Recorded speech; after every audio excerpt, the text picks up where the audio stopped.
All right, happy Father's Day, everybody. We got a good edition of the Rinse today. We got Jerry Lopez here from Those Ashholes. Welcome, Jerry. Thanks for having me. I appreciate it. Oh yeah, man. And Drew down there in the sunny old state of Florida.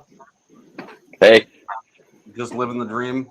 Getting some seafood, but not at your favorite restaurant though. That's No, the Funky Pelican is no more. See, you didn't even say the name. How did you not lead with that name of the Funky Pelican? I didn't think you were going to bring it up. Oh, yeah, of course, man.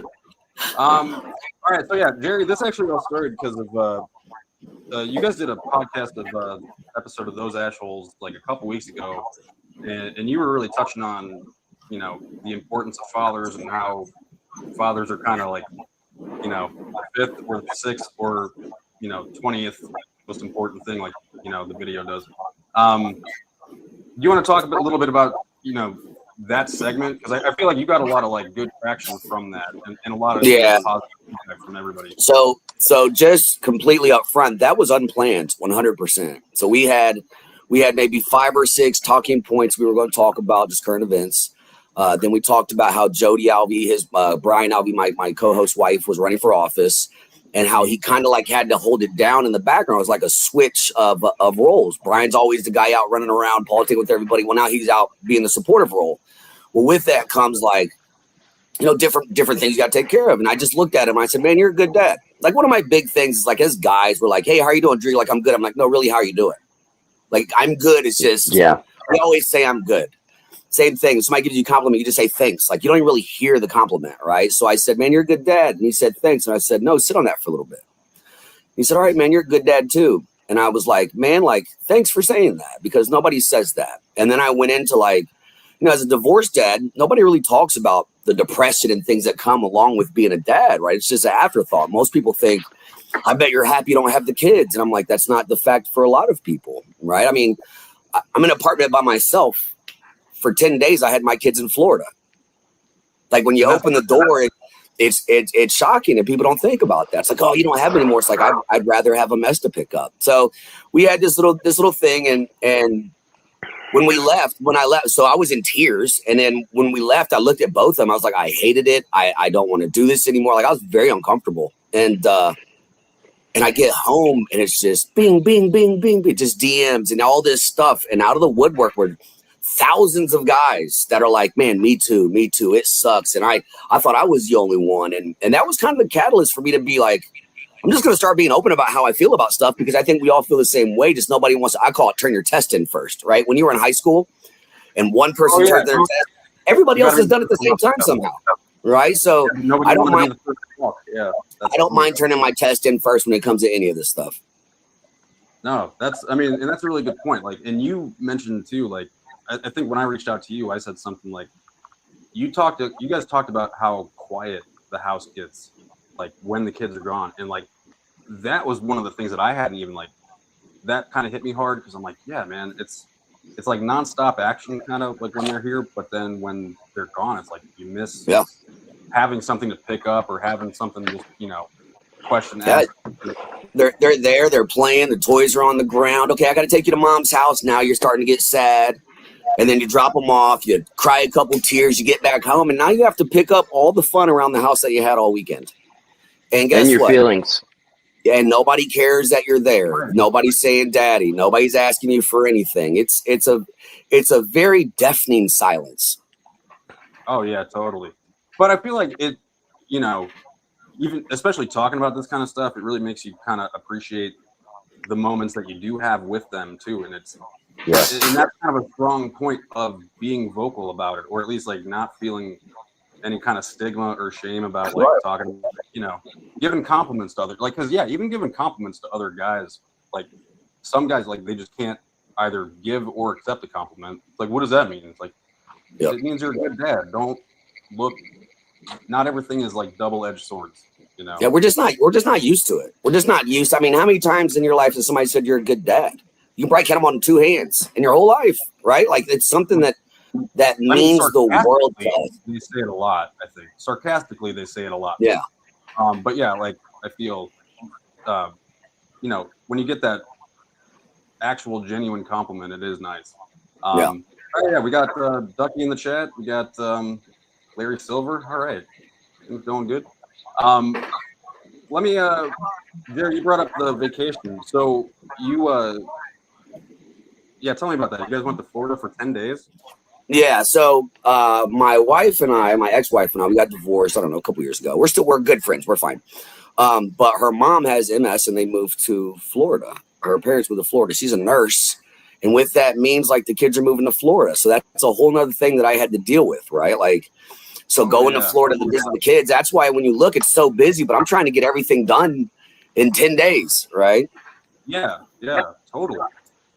Yeah. And there's a whole host of things that come with that, right? So.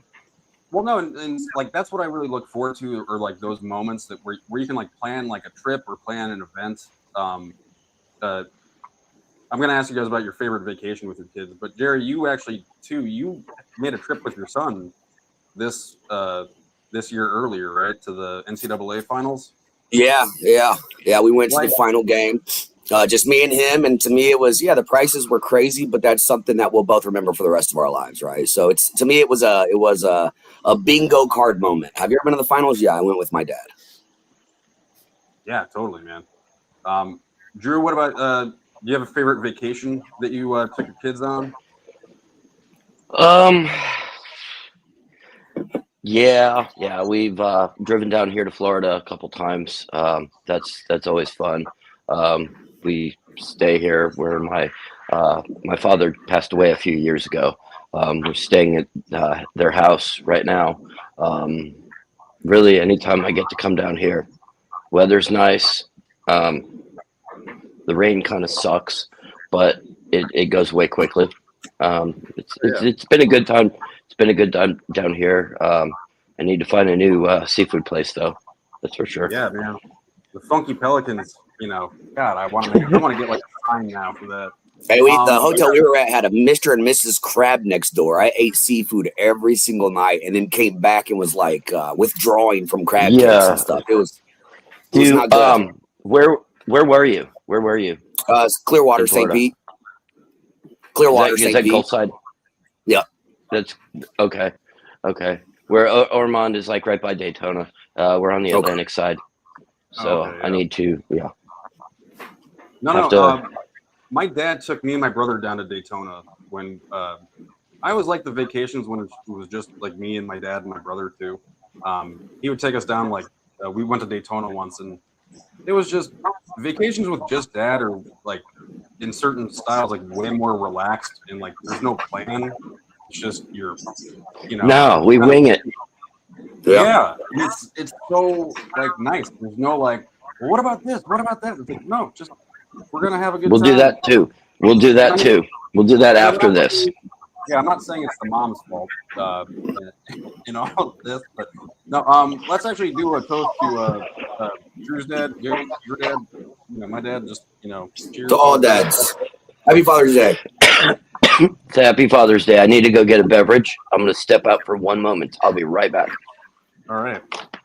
Now, for vacation with my kids, I took them to Springfield and then St. Louis. Like we did a little road trip to go to St. Louis Cards game, and we went to Lincoln's boyhood home. I was nerding out in dad mode, and it was just so funny because you can see like kind of the boredom on their faces, but then when they question, it's like good. You can like have conversations about it. It's I just love realizing that they're little humans still. Yeah. I hadn't thought about that way. So I think I coached my son in baseball for, 10, 12, 13 years. And some of my favorite memories are just like the long road trips, right? Like driving to Cincinnati and maybe when we were doing that, I didn't have the money to stay in the hotel for 4 days. So we drove back and forth to Cincinnati 3 days in a row, right? And it's just like in that time, I'm like, this sucked. But afterwards, I'm like, I'm so happy to have just that time with me and him. Just me and him have those years of memories and hours in the car just hanging out. Oh yeah, and that's like the best time is just those conversations. It's like my son today, we went camping this weekend, and he was telling me that he's like, Dad, I really appreciate all like when you played bass when I was like growing up. It's like I actually like learned to like listen for that instrument and appreciate it like when I'm listening to songs now, and I'm like, that's okay. Like, thank you. That was just uncalled for, and I love those moments where it's just like, yeah. Jerry, did you coach? You said. Yeah. That's I coached for a bunch of years. I loved it. Like, I loved it. See, I coached in the intro years, like so. I coached like pee-wees, like preschool soccer, kindergarten soccer, and you just couldn't get It's them like all. herding cats. Like they all glob onto the ball. So like, how did you guys like not lose, your minds? Well, do you really want to know? Do you really want to know? You're like, just never, not alcohol. No, sir. That's not right. Not around the kids. I think for me, one of the biggest things.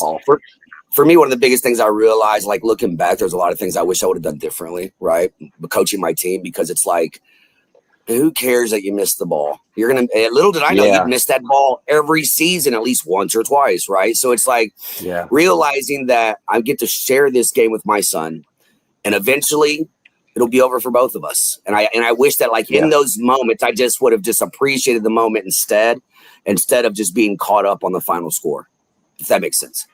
Totally. Yeah, that makes total sense. That makes total sense. Did you ever coach your daughter? So I coached her for 2 years. I started coaching my son, and then she wanted to play, and then I started coaching my daughter. And after like a year, she quit and started cheering. And she went to Ball State and cheered there, so it worked out. But yeah, completely different, right? Boys are competitive. Boys are competitive. We could say, hey, we're gonna flip quarters and we'll bet right now. Girls don't care. They want to at that age, they want to have fun and socialize. And you may have a few competitive ones, but boys aren't like that. The best difference I can say is the boys have to play good to feel good, and then the girls have to feel good to play good.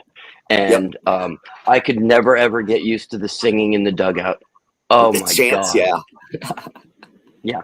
No, fun stuff. Jerry, like, I'm surprised you weren't like the cheer dad who is in the stands doing like the moves with his daughter. There's a YouTube. He was Billy Martin. Billy Martin. Billy Martin. Oh yeah. No man. Oh yeah. Yankees and I think the biggest difference between raising boys and girls. So I have a bunch of girls. I have one son. With your son, it's like a little homie. It's a little version of you, your little best friend, right? You want to, hey bud, let's go get the baseball cards and let's find the one that has the bubble gum in it. And here's my favorite this and here's that. And then they get to an age and he's noticing girls and you start pointing out girls to him and it's funny. And with little girls, it's like you're the protector, you're the dad, right? And I was the dad who was like, oh, you want to put dad's makeup on dad? Go ahead. And you want to do this? Go ahead. And dad, can we pay your toes? Go ahead. And then they would leave. And I'm like, I do not have nail polish remover and I have blue toes for the next 4 days. Like, but that's like, it's a constant reminder though. Jared, do you want to play that clip that I got? I have it. Yeah, the Father's Day one? Yeah, heck yeah. Yeah. Jerry sent me this clip talking about Father's Day. It made me laugh pretty damn hard. So, let's get this. Right on. Day, the worst holiday in the world. Hear me out on this. Don't nobody know when Father's Day is. I could have walked out here right now and say, when is Father's Day? I'm like, what? Today? Because let me tell you something. Father's Day is so bad. Let me tell you what Mother's Day fall at. Mother's Day. Second most celebrated holiday in the world. First is Christmas. Then there's Mother's Day. It means it's Jesus, then your mama. Do you know what Father's Day fall at? Number 20. I can't think of 18 other holidays. Do you know Halloween is number 6? That means fake ghosts and goblins coming for your daddy?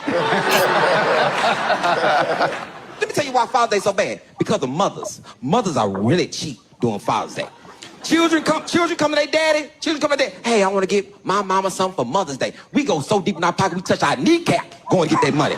Cash that money out for your baby. Mothers, they don't do that. Hey, I want to get daddy something. Well, I think it's some change in my car in that cup holder. And children don't care.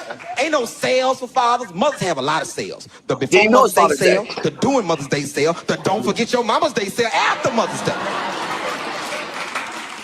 Fathers don't have sales. We have deals. They have a deal for a father. A deal. You have a deal. That's all they got is a deal. And they put a deal in a little box. They give you a shirt, socks, and suspenders. And your kids try to act like they care about you. Your children try to act like they care about you. They give you the shirt for your birthday. They give you socks for Father's Day. And then try to give you the suspenders randomly. Dad, I love you. Give you suspenders. I'm like, I already wore them suspenders. I did all this protecting and providing for Father's Day to suck. Yeah, spot on. And here's the deal. Most guys, we're okay with it, man. We get it. We don't ask for much. It's like, what do you want for Father's Day? I would say, I don't need anything, but I don't care. I just want to hang out. Nothing. Yeah, it's more about Be time left spent alone. together. Watch golf. And I asked my dad one time, like, what he wanted for Christmas. And, he's like, well, I don't know. That's, it was one of those answers that all dads kind of give. And Yeah. I'm like, all right, I had to, like, get in my dad's headspace and try to think like him. I'm like, I know his favorite store to, like, just be bored in is Ollie's. Like, he is a sucker for Ollie's discount store. And so I walked into Ollie's and I'm like, all right, I'm getting in my dad headspace. Like, yeah, who wouldn't want a new pillow? So I bought my dad a pillow. We get to Christmas. He opens it and he's like, how did you know?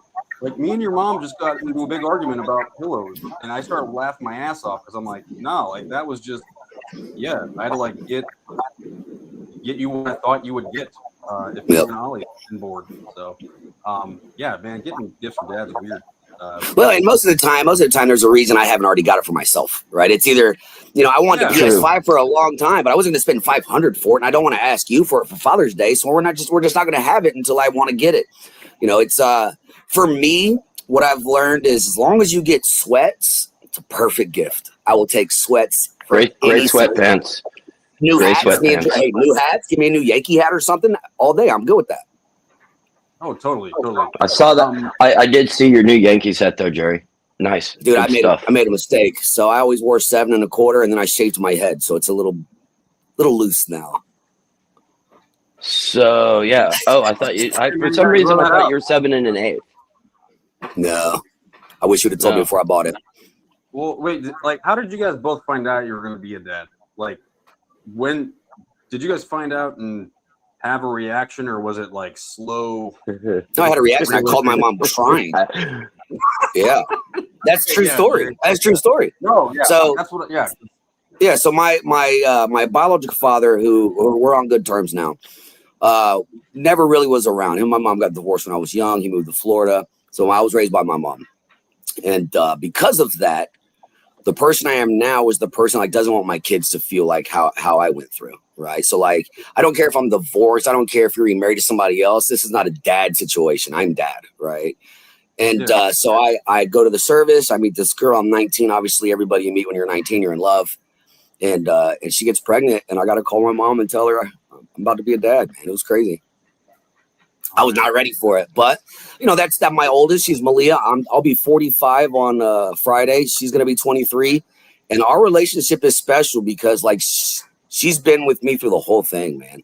When my life was a mess and I didn't even know who I was. And so she's been there from the jump, and our relationship's very special, right? She knows a dad that like the younger ones don't, they get a different dad. And sometimes I feel bad that I'm giving this version of me to them, but I wasn't this person when I first had my first kid. No, that's totally cool. Like, and it's funny you say like what version your kid gets of you. Yeah. I get that. Yeah. And like even shaving my beard, like my oldest has seen my face. Like when he was little, like I was shaved like, pretty daily. But with my youngest, every time I shave my face, he's like, Dad, like what? But it's like I've had a beard for like his entire life basically. So even within like physical features, it's like they have a whole different perception of us. Yeah, Drew, what about you? Like who told you, like, I mean, when you found out you were gonna be a dad, like how did you breathe? How did I breathe? Yeah, like did you well, at first not much, but I mean, I don't. Well, my oldest is 38. She's 38 now, Wow. and I was 19. So I wasn't in her life when she was growing up, and we have a relationship now, and she has a 20-year-old son. So I have a 20-year-old grandson, who, by the way, he called me up to wish me happy Father's Day. I talked to him for a few minutes today. I wasn't in her life, so I totally get what Jerry was saying about this is the this is the me that you get. So, and then with my two younger ones, my youngest is here in Florida with me. My son is back up in Indy. He had to work because it's Amazon Prime season, so he's couldn't get all the time off. But yeah. I mean, the dad I would have been at 19 compared to the dad that I was when I was 32 is two completely different people. But I mean, it's I totally get what he's saying about the stage you are in your life will determine the type of parent that you become. But regardless of how old you are, it always works out. It always, you always figure it out. You always get it done. I mean, when I was 32, when my son was born, I still didn't really have a clue what I was doing because I didn't take that active part in my oldest's life. But I mean, it's all perspective, really. I mean, my son turned. We're all winging. What's that? Like, we're all winging. Yeah.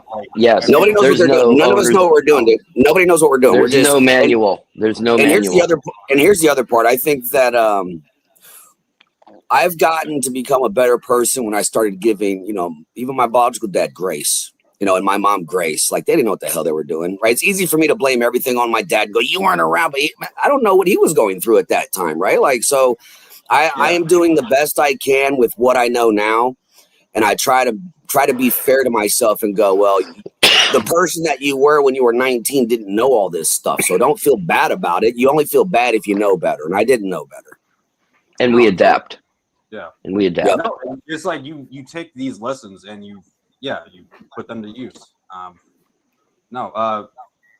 want to tell you guys, my ex-wife at the time, or like my ex-wife at the time, she called me to let me know she was pregnant while I was at work, and she called, and it was all I heard was, "I'm pregnant. I ruined our lives," like bawling on the phone, and I started laughing so hard, and I'm like, "It's not, I'm like, this is gonna be great," like, and then like I hung up the phone after we talked for a little bit, and it was just like oh God, like that's okay. Things are gonna change, and like it was just a weird realization moment. I felt like let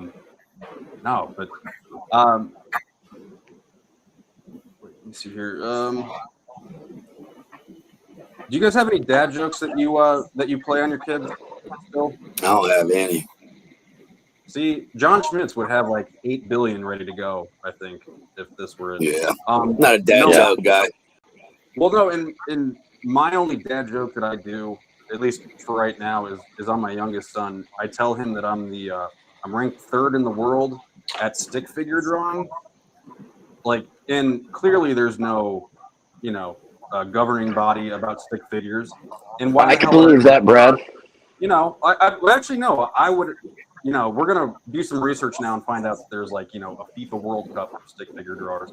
But yeah, I tell him I'm 3rd, and he gets so mad at me. He's like, "You're not 3rd, Dad. Don't." And I just, I'll, slide it into conversations every once in a while just to piss them off. But it's like just poking them and kind of trolling your own kids. It's so fun. How old are your kids, Brad? 8 and 16. So, yeah. So they're still you. Well, my youngest is 22.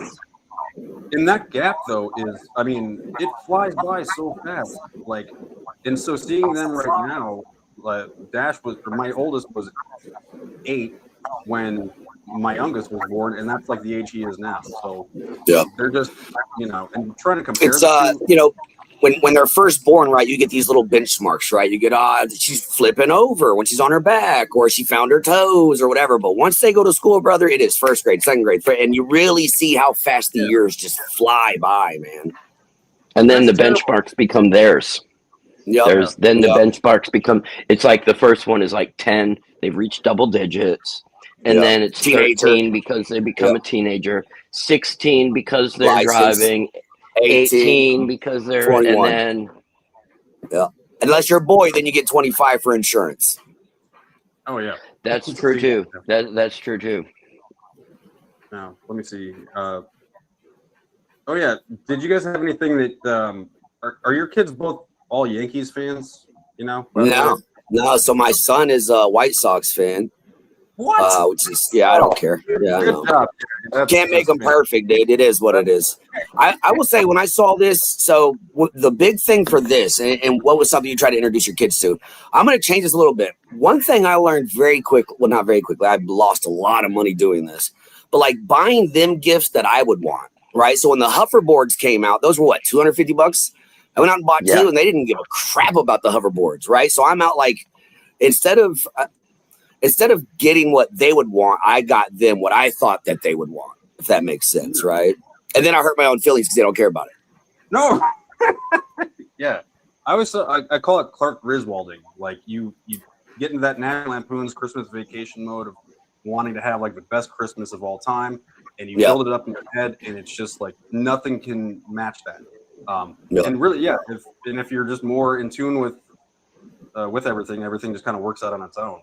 No, that's hilarious though. It does make you mad though. When it does.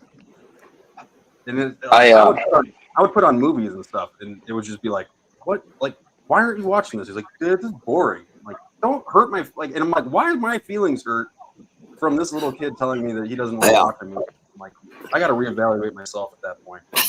So I tried to pass along the skill of repairing baseball gloves to my son. I'll take out all the laces and put new leather in it. It's really a dying art because most people are just buying new gloves for their kids now. But I tried to pass that along, and he wasn't interested. But which reminds me, I have a couple of gloves to do while I'm down here. You brought your work with you? Yeah. So I mean, I'll sit by the pool and fix a glove and maybe jump in the pool. That sounds horrible, Drew. Just no. Let's go to what was your guys' biggest concern as a parent, or has it been the same thing, or has it changed like over time? Jerry, you want to go on this one? I mean, I guess it's different, right? So with a boy, it's like you just want to raise a young man who knows, like, when you leave this house, you're not special, but like you might be in here and like your opinion doesn't matter out there. You got to treat people with respect. You got to, when you step out of here, you're not just you represent all of us, right? And with a young lady, it's like you want to protect her heart. So this is, once again, my daughter cheered at Ball State, and there for a while is like, okay, I have you under this regime of respect and rules and da. And then one day I realized, or did I set you up for failure? Because now you're in the real world. And I kind of kept you hidden and safe from the manipulation and the lies and the cheaters and the guys that are going to tell you anything they can say to get in your pants. And so there's that like, are you prepared for the real world? Now my son, that was a lot easier. Like he told me today, he said, man, I'm so happy you were hard on me because I get out here and I realize how easy it really is. With my daughter, I felt like I kept that away from her for so long. I almost felt like I did her a disservice. But there's that question of like, I don't want kids to worry about adult issues, but they become adults very quickly. Oh, yeah. There's a fine line. There's a fine line there. Totally. My biggest concern was that, was I doing enough? Was I good enough? And but I mean, that's honestly, that's a concern I have in my everyday life. I think a lot of people deal with, am I good enough? Am I good enough to do this? But I mean, my kids are great, and other people always tell me how great my kids act, and that's the biggest compliment because they can both act like complete jerks to me. Yeah. Like, but around other people, then they're they put it on. So I must be doing something right if other people are coming to me and telling me what good kids I have. You know how I knew I was a good dad? Because when my kids didn't have every other weekend and on Wednesdays, now we're still close. And that's how I know that I was a good dad, because we still talk all the time. We're good friends. I talked to my son Jaden 5 times, and he doesn't have to call me at all. But we talk and we hang out. And wasn't he on the radio? yeah. I remember that. Yeah. That was so cool. That kid's a go-getter. No, that's hilarious, man. No, my like you said though, being like polite, like having manners and stuff, I think is so important. My dad would always tell me before I left for anywhere, he would just be like, "Say please and thank you." And I'm like, "I know, Dad. I know." But I feel like being polite has just gotten me way more advantages than being a dickhead if I went out. And not that. What was that? You attract more flies with honey than vinegar? Yeah. And I mean, and I catch myself saying so many things that like my dad had said to me in the past, and I'm like, yeah. Oh my God. I hate it. I'm like, I sound like my mom now, dude. This is crazy. Yeah. And I mean, do you remember, call me when you get there, call me when you get home? It's like, oh, this is annoying. Now you got a kid. You're like, let me know when you're at home. Let me know when you're here. Let me know. And it's like, I'm not trying to control you, but if I hear there's an accident on Meridian, I want to know where you're at. Oh yeah. Well, and looking through my kids' seeing my kid's backpack of just full of like papers, and remembering how I was as a kid, like where I wouldn't give my parents every single piece of paper that was like a permission slip or something that the school sent home that I should have given my parents. I didn't always do that. And so when my kids do that to me now, it's like I can hear my mom laughing from like miles away, just like, all right, look at this happen to you now. That kind of stuff. I hate that. This is kind of a weird one. Just talk about like, how has your faith like taught you about being a father? And like, I guess, how do you treat like religion or faith like in fatherhood with your kids? I mean, I think just everything you teach is by example, right? So if you eat macaroni and cheese every single day for dinner, your kids will probably do that when they get older, right? I think one of the biggest things that I try to realize is the way that I try to trust God is the way that I'm asking my kid to trust me. And when I trust God, sometimes that's me going, maybe I got to do this myself because I don't know if he's even worried about me right now, right? So I have to know that my kids are listening, but they're going to make their own decisions. And if I don't let them fail, then they'll never grow, right? They'll never grow. I can't do it for you. No one, like when you were talking about your daughter, you have that, like, what is that line of letting her fail or letting her be hurt somehow, like so that she learns a lesson, but not, it doesn't crush her or anything like that. And that's I think my first thing, especially as a dad, was not to blame you for messing up, because the moment I blame you because you made a mistake, A, you're probably not going to say anything to me. The next time you make a mistake, 2, you're going to be carrying around some shame, right? So for me, it's like, let me tell you exactly what my history was. Your dad was not perfect. Your dad messed up. Your dad did this. Your dad did that. And you're making those mistakes too, right? Like that's part of the process. We are all figuring this out. I had 2 rules. Don't get pregnant. Don't get arrested. You'll figure it out. There you go. Yeah. That's 2 good rules.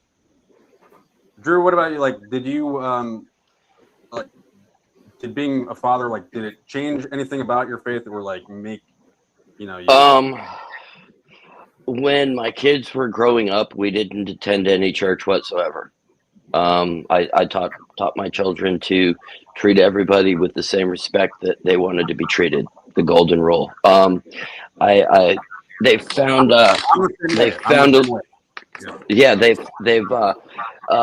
religion is such a personal thing that I would like for them to find it by themselves.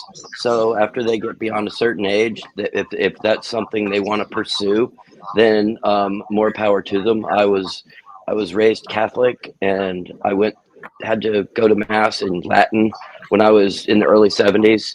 And the moment that I was able to make the decision not to go, I chose not to go. So, but I mean, I would describe myself as an agnostic Catholic, and I feel like my faith is within my own mind and between me and God. No, and I'm the same way with that's basic. Like, you want to teach them to be like a moral, decent person. Really, it has nothing to do with the golden rule. Yeah. The golden rule. Just be nice. Doesn't matter what Being nice to nominate. people. Yes. Like doing Well, like, yeah, exactly. and integrity is paramount, right? Who you are when nobody's watching is who you are. Yes.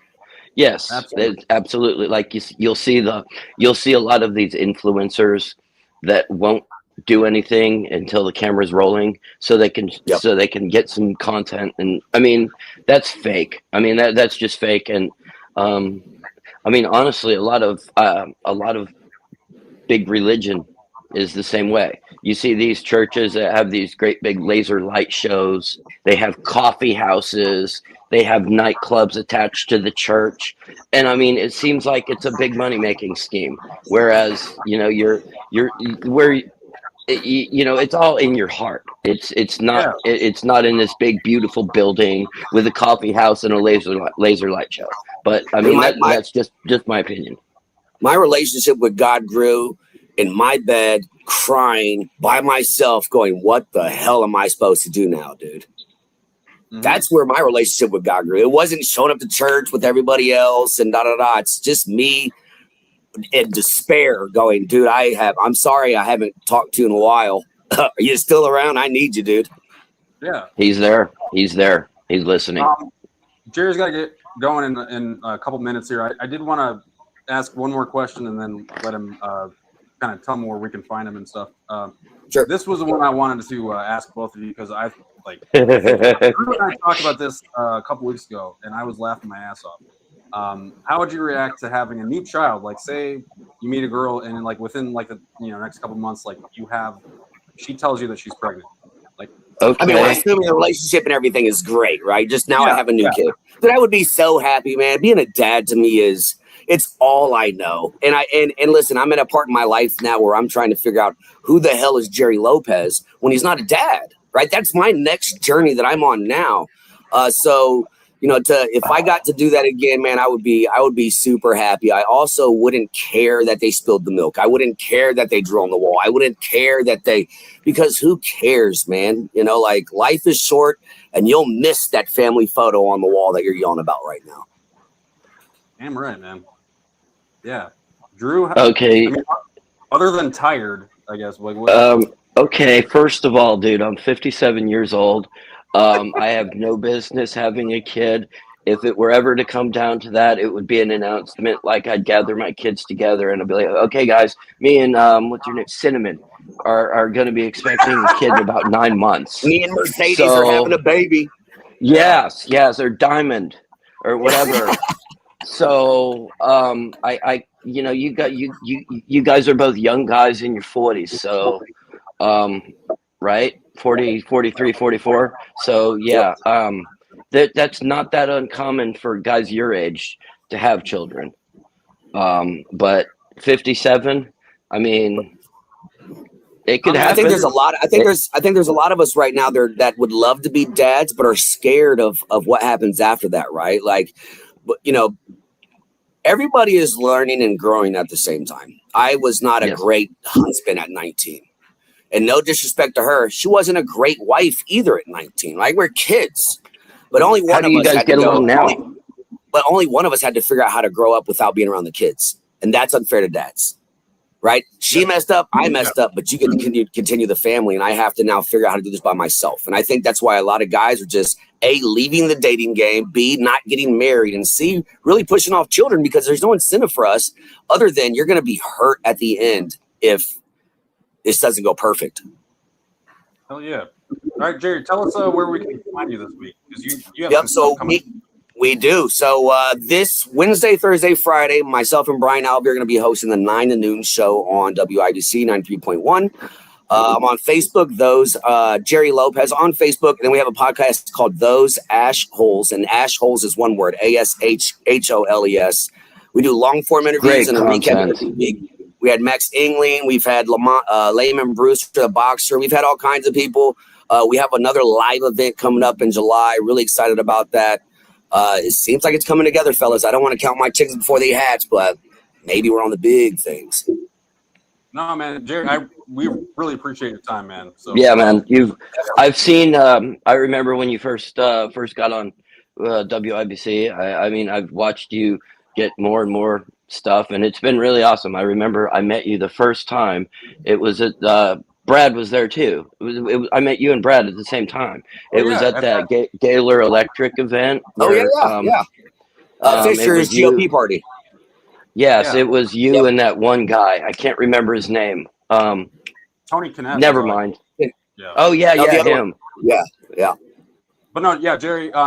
We'll send links and stuff. We'll post links for your stuff. But yeah, thanks a lot. Yeah, for man. joining us. Congratulations. Congratulations, Happy Father's brother. Day. Happy Father's Day, fellas. Thank you. Later. Later, bud. All right, man. That was fun, Drew. Oh yes, I'm really glad for them. This me background is. I need to lower it so you can see the shirt. Oh, the mouthwash shirt.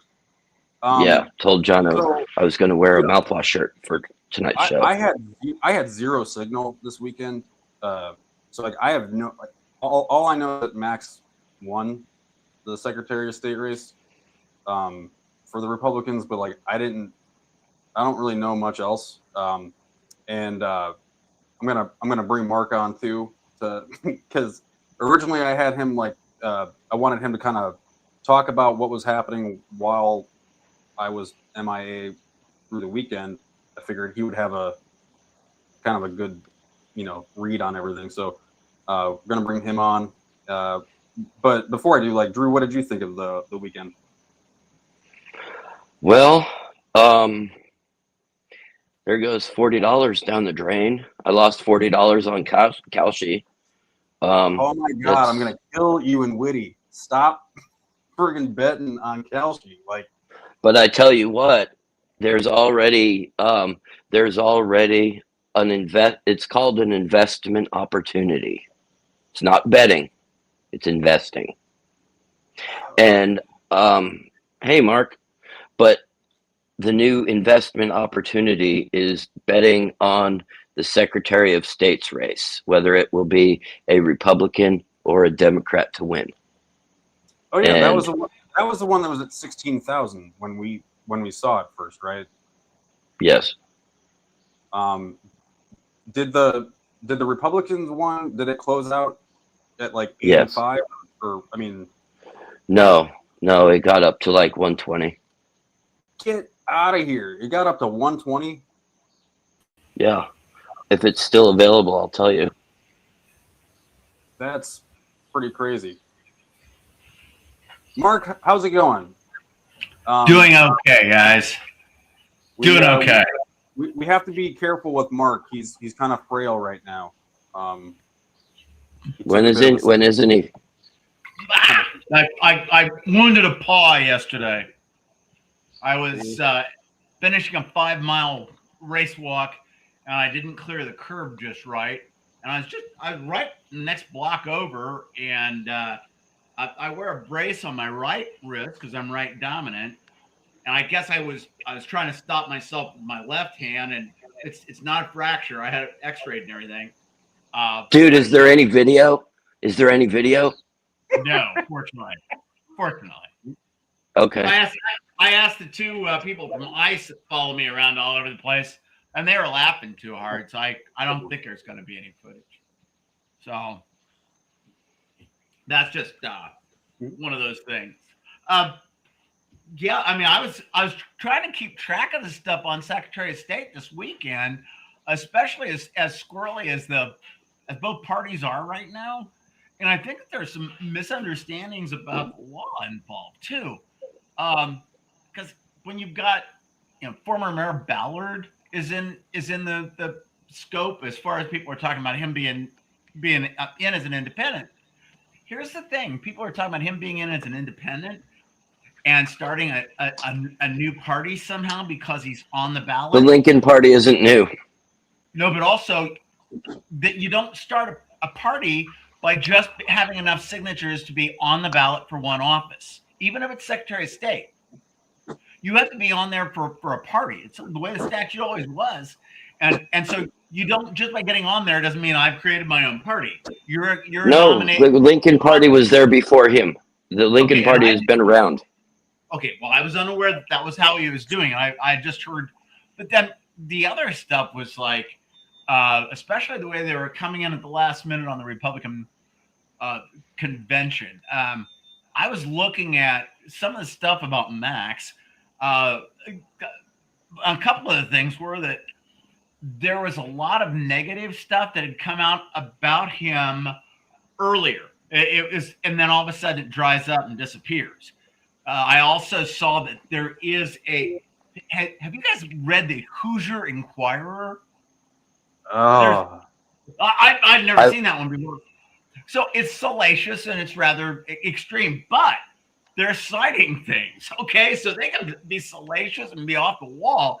If they're citing things for their sources that they're stating on there, hey, that whatever it is that they're saying as far as content, if they've got it cited there, that stuff is right and facts. And when they're talking about his residences and not having been here, certain periods of time, I can dig that. So I think that when you're looking at the Republicans coming out of there, what bothers me is Max was okay. Back up and you look at Buy's coming out. I really don't like that whole situation where somebody's coming in and his statement, it was like really not making a stand on anything. I have a vision for the future and a new way to see things. No, people are voting for him because it's a name that has recognition, and he might be able to win for the Democratic Party. Okay. Yeah. The one thing that he said was like, I want to do an audit of the books in here if I'm elected. I think that should be a given. I think anybody that comes in automatic, if they don't do an audit, well, that's not good. Do you think Max, if Max was asked, like, would he be willing to do an audit? Do you think Max would agree to that? Like, that would be one of his platforms? That's like Drew. Yeah, Drew, do you think that Max would accept that challenge? Like, if we asked him, would you audit the office? No, I don't. Do I think that he would? No, of course he wouldn't. But if Buy is willing, and he's running on, like, and saying that he wants to have an audit, like, I don't know if that was a big. I don't think that was a big plank that Buy had. It just kind of stood out to me. I just mean that if Buy is willing to do it, and I would feel that every Hoosier would want that office to be audited. Like, why isn't it audited more often? And but because we have a Republican supermajority that watches each other's backs. Yeah, we need to stop doing that then. And I guess, how did Max win though? Like, why didn't Shelton win? Because Shelton was the one that I thought. Because Max got more votes. And because the party hierarchy didn't want to have somebody in there that would actually be doing their job and ignoring party bullshit. And I think that Shelton was going to do that. He was going to look at just run the office. Whereas Max is coming in. What kind of party bullshit do the Republicans want to bring it? Like, because I was just going to say.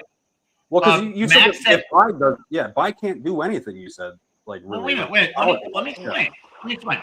Okay, so Buy is saying that he wants to come up with a new vision or anything. He can't just do sweeping new regs. Okay, he has to go through the state administrative law statute for anything that he proposed in like 4 or 5 areas that the Secretary of State in Indiana can do, and that has to do with business records, incorporation, the political parties, that stuff. Well, when Max is coming in, he's saying, I want to have faith in the way we're running this office and go to traditional things of Indiana beliefs. Okay, that means he's going to be doing a MAGA thing. Now, the difference is he's got a super majority in both houses of the General Assembly, and he has a Supreme Court, all 5 justices of whom were nominated and placed on that court by Republican governors. So that means if MAGA gets really heavy about it and says, approve what we're doing, this is a good thing that the Secretary of State want to do by eliminating all these people from the rolls who are Democratic voters, that's kind of a radical thing. And look, I think that you're seeing that from Trump and all those people wanting to try to take it any way they can. And so, when I saw Max saying that in terms of what he wanted to do, I thought that shouldn't be. I want a Secretary of State that's so boring as hell. All they do is go over the records, make sure the records are accurate, and at the end of the day, somebody's going like, "Who's that dweeb walking down the hall there?" That's the best Secretary of State we've ever had. They had a candidate like that, and like I think Drew, you would have voted for him too. I mean, like if you weren't voting Libertarian, is it Lori Schilling for the? Yes. Okay. Lori Schillings. Yes, and so I guess I can you, outside of the fact that Max got more votes, Drew, like how did like Diego's delegates just disappear, and like why didn't they go over to Dave Sheldon? Have you ever? Okay, so do you know what the animal lemming is? Do you know what a lemming is? Yeah. They all follow each other off of a cliff. They get a bad rap. That's the Republican Party. And this is the party that's in charge of both houses, and yes. Yeah, and the governor. Yes. And okay. And we vote for this every time. And they want to I don't. Right? Like if they want to close the primaries, they can pay for it. Either that or do all their shit at conventions. Well, did everything run swimmingly at the convention, by the way? Or like we're all the I wasn't there. Well, no, because I saw something that actually who was that? Ethan Hatcher.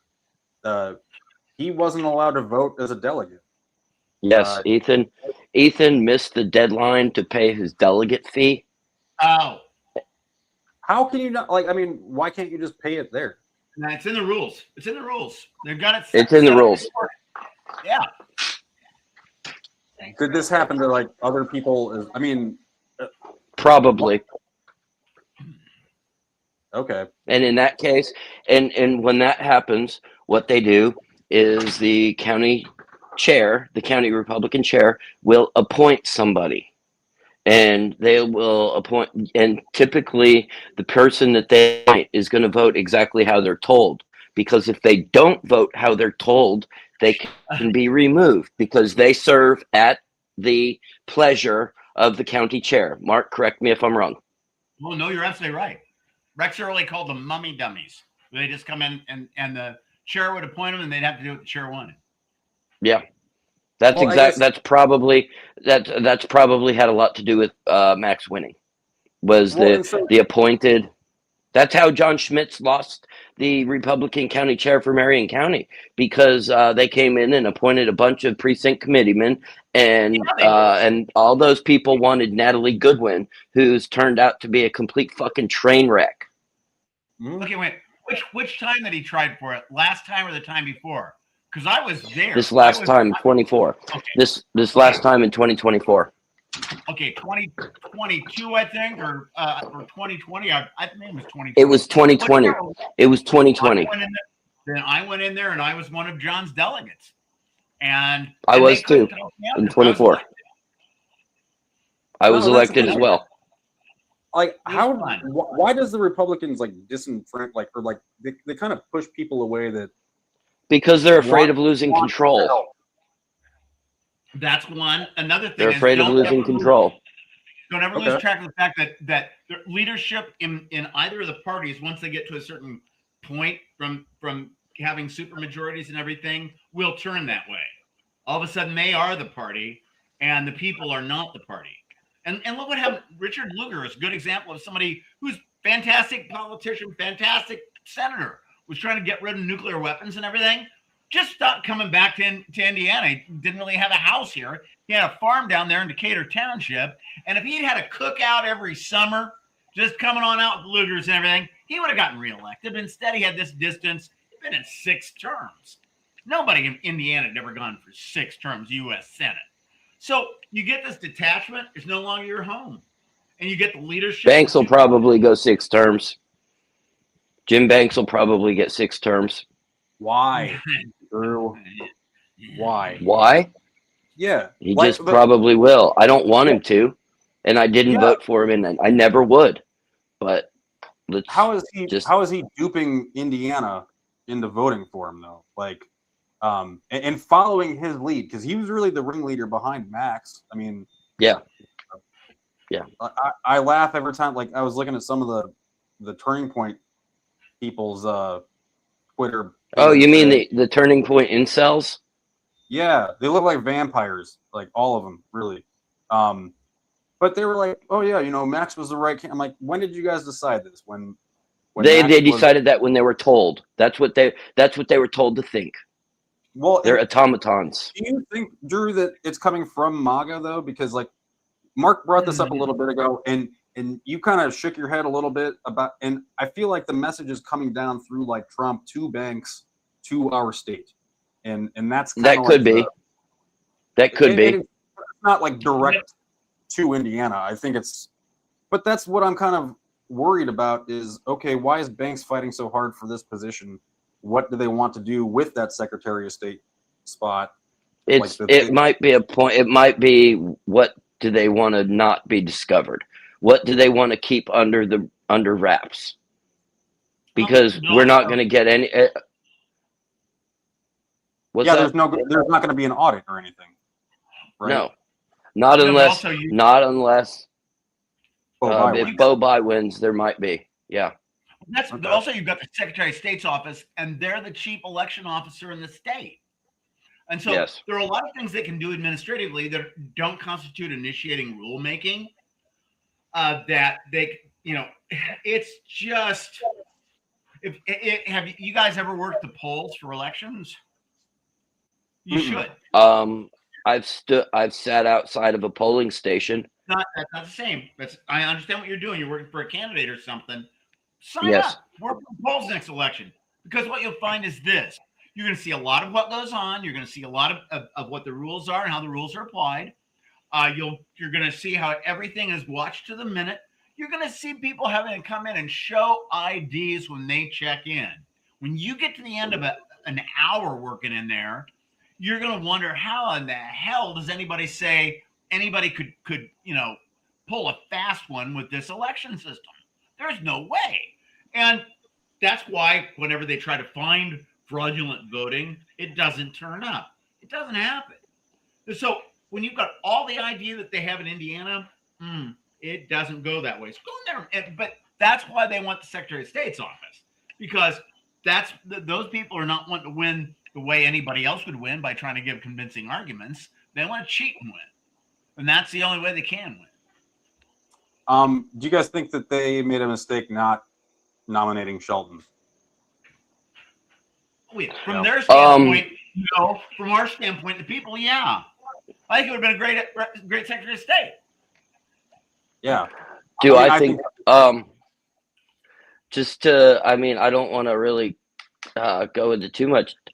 I think that out of the candidates that they had, Shelton was the best. Now, did I want Shelton to win that race? Yes. But I'm voting for Lori. No questions there. I mean, that's a done deal. But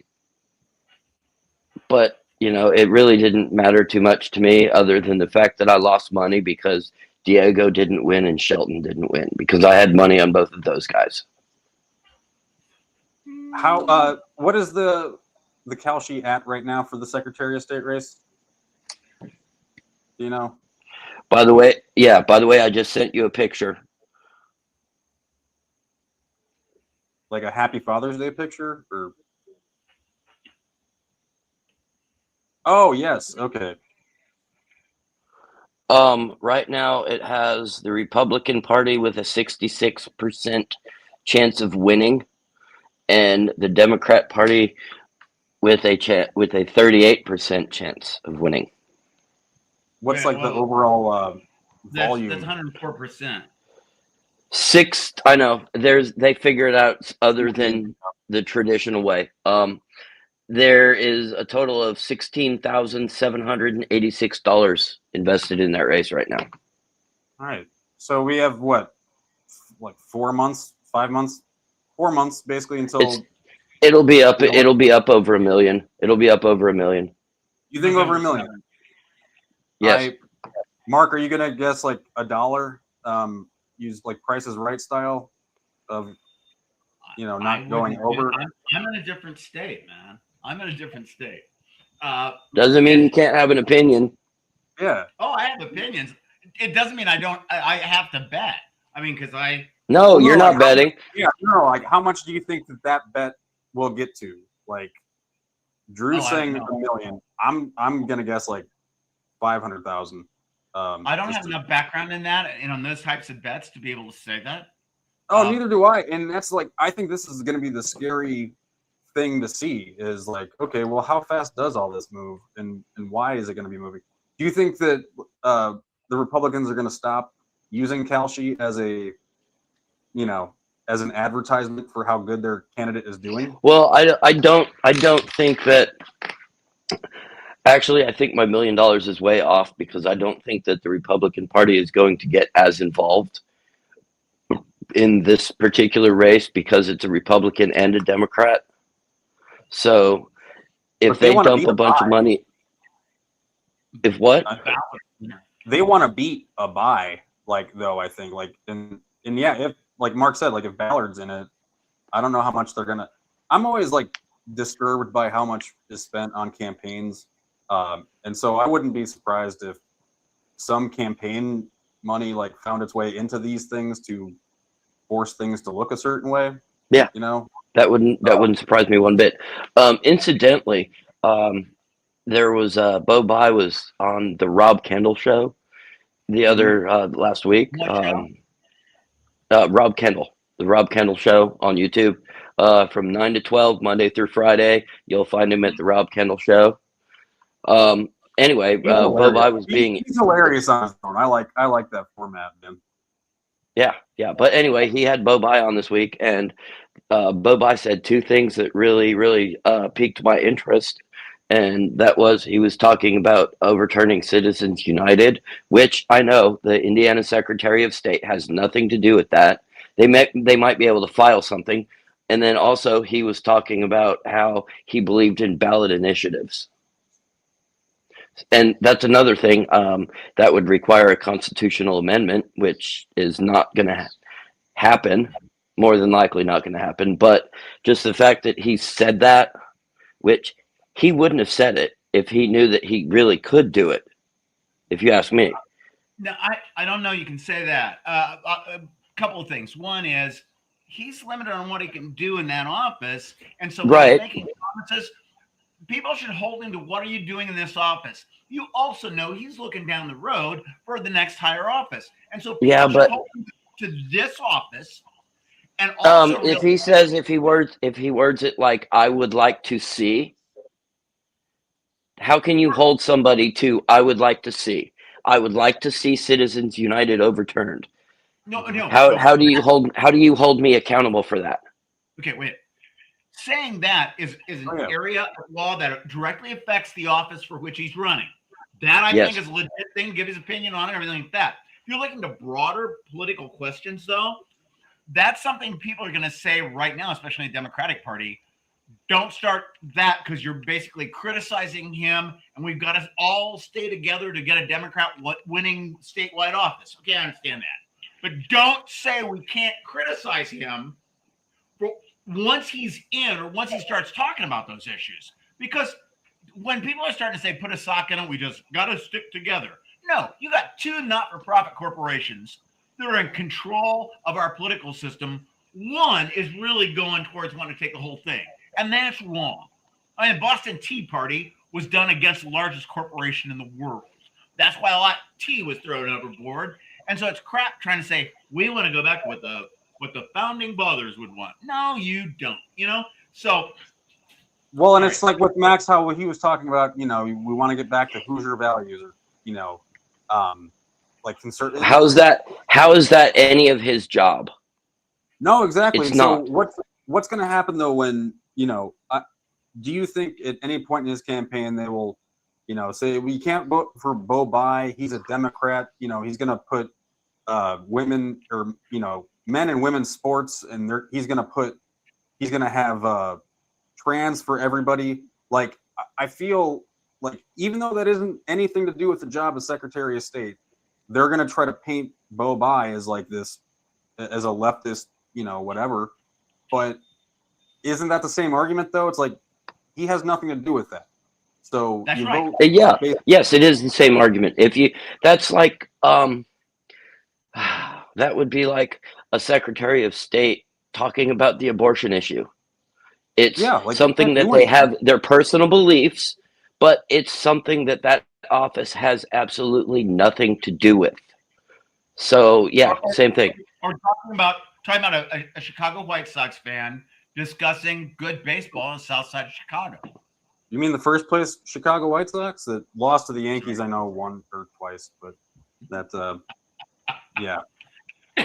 Sorry. Hey, well, listen, you guys can continue to battle about which the better baseball team is in the second city. Don't forget that. Oh you know what the first city is? You know what the first city is? New York. Babylon. Babylon. It's farther east of New York. I was going to go with London, but that was. Yeah. I think they're both wrong. First city, New York. Yeah. No. First city was Babylon. It was really big. Okay, so I think we're gonna wrap it up here for 8:30. But I wanted to see what you guys just loose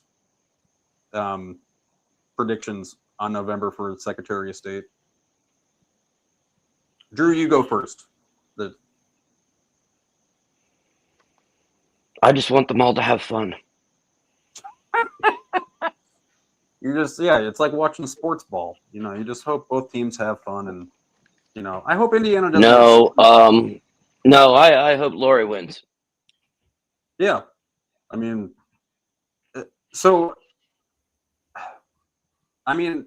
how is Ballard then like on the ballot, or is he going to be on the ballot now?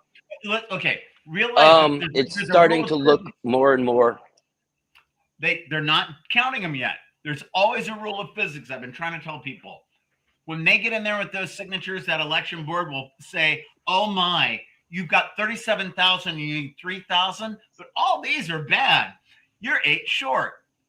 Because it's all subjective. And when courts reviews of signatures and stuff, they almost always affirm those election boards going through it. But let's say that Ballard gets on, okay? Let's say he's on the ballot. Question becomes, how many people remember what a lousy job he did as a mayor?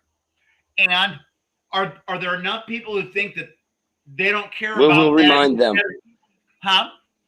Well, yeah, but the thing is, how many people don't care about that? They think he's got to be better than the other 3 that are on the ballot, counting Libertarian. And that's, I just think Ballard is kind of like a red herring in there. I think that he could draw votes from either one. Who knows? But when it comes down to if we've got those 4 candidates, Libertarian, Ballard, and Bly and Max, I'm going to say, first of all, we have an election. Let's just assume that we're going to, and that's not a guarantee. I think with the way everything is looking right now, that there's going to be, it could reverse. I think you're looking at a big blue wave, a really big one. I hope that, because we need to turn things around. I'm sorry, Drew, you were waving. Oh no, he was because of I was yeah, like the you were spurging out for a minute. Yeah. No, your TDS was showing. I still love that question of like, unless he's dead. There will have elections. We will have elections. There's no question about it. We'll have it this year. I'm saying in 28. Like, are you kidding me, Brad? Dude, we're going to have elections in 28. Okay. There is a lot that can happen, but we will have elections in 28. I mean, I just hope Iran is wrapped up by 28. Oh, you didn't hear? We won. You heard, right? Again? We won. That's like our 40th time, man. That's, we're getting Brad, pretty good at. Could we close on that picture I sent you? Oh yes, let me get that up. Drew, do you want to? Happy Father's Day, everybody. I'm not a dad. No, that says it all. And like, okay, y'all see the dude? Y'all see? Oh yeah, Drew, go ahead. You can intro. It was in Louisiana. Okay. Now, who was the guy in the red shirt? Okay. The gentleman who, the gentleman in the red shirt is a convicted child molester. The gentleman in the white hat is the father of the child that the dude in the red was convicted of molesting, and he waited for him at an airport because he was being transported, and he had his gun in his hand, and he shot and killed him on live TV. He And acted I like he was on think the he got phone. up. Like, Yes, right? Like yes, he he acted like he was on the shot. phone until he. Yes, he shot and killed him on live TV, and I think he got probation. Isn't that kind of weird to say it's live TV when he shot and killed the guy? I mean, you almost want to say dead TV, but Yeah. that wouldn't be right either. Oh, there's a lot of dead air afterwards. You know, that's live TV goes to dead air. You guys are killing me. All right, enough with the dad jokes. So yeah, happy Father's Day to everybody. We'll be back. Happy Father's Day, you guys. Tuesday we got mouthwash. I don't know what's happening on that, but yeah. Watch mouthwash. Witty reviews. When Tuesday at 8:00. Mouthwash Tuesday at 9:00. Mm-hmm. All right, everybody, take care. Have a good one.